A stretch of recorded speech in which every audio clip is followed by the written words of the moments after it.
بلخ کې د راستانه شوو کډوالو لپاره د یو نړیوال بنسټ لخوا د غالیو اوبدلو یو مرکز د 3.5 لکه ډالرو په ارزښت جوړ او د اسلامي امارت د لوړپوړو چارواکو په شتون کې ګټې اخیستنې ته وسپارل شو. مسؤلین وایي د غالیو د اوبدلو دغه مرکز 2 برخې لري او په جوړېدو سره یې وکولی شو راستانه شوو کډوالو ته پکې د کار زمینه برابر کړي. اینجا یک پروژه به خاطر پروسس قالن اینجا شروع شده بود. تقریبا 2 سال یا 2.5 سال میشه خو اینجا کارش ادامه داشت.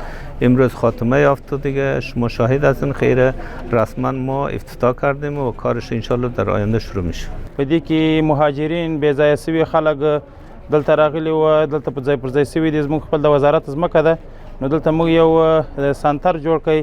سنتر چې تقریبا د 2.5 کال کې دا سنتر جوړېدی. نن اعلاني رسمي موږ افتتاح وکړله د سنتر، او دا د هغه مهاجرونو دپاره ده چې دوی د قالین بافۍ دپاره خپله مسلکیان دي او قالین بافۍ کار کوي. د هغو دپاره مو زمینه د کار ورته برابره کړه. دلته راستانه شوي کډوال وایي خوښ دي چې اسلامي امارت ورته د یوې مړۍ حلالې روزي د ګټلو لار برابره کړه. دوی وایي له دغه مرکزه به په ښه توګه ګټه اخلي او د ژوند چارې به په همدې مرکز کې پر مخ بیایي. اینجا خودکفا میشه، مردم ما خودکفا میشه. از یک بوجی یارد، یک بوجی برنج که پشت مؤسسات میدویدیم که به ما مفت رایگان بده و اولاد ما با غذای مفت آموخته شود.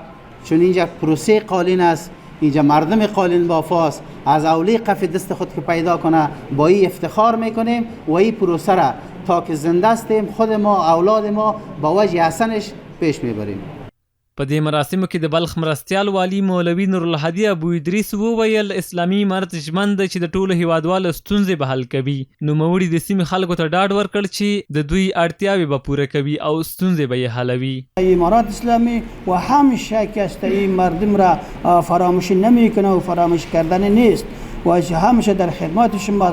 کدام پیشنهادی که شما دارین، کدام ضروراتی که شما دارین از هر بخشی که باشه و یا از آب است یا مثلا هر مشکلاتی که باشه شما پیشنهادتان آزادانه در ولایت در ریاست‌های زیراب کرده میتونین و با هر چیزی که با واسه توان نظام اسلامی و امارات اسلامی و مسئولین امارات اسلامی در ولایت بلخ په خدمات شما هست. د یادونې وړ ده چې په وروستیو کې له بهرنیو هیوادونو څخه ګڼ شمېر افغانان په جبر وویستل شول. د بلخ ولایت د کډوالو ریاست د معلوماتو پر اساس دی ولایت ته په روان کال کې تر 1500 تنو کډوال راستانه شوي دي. زیار الکوزی، امید راډیو، بلخ.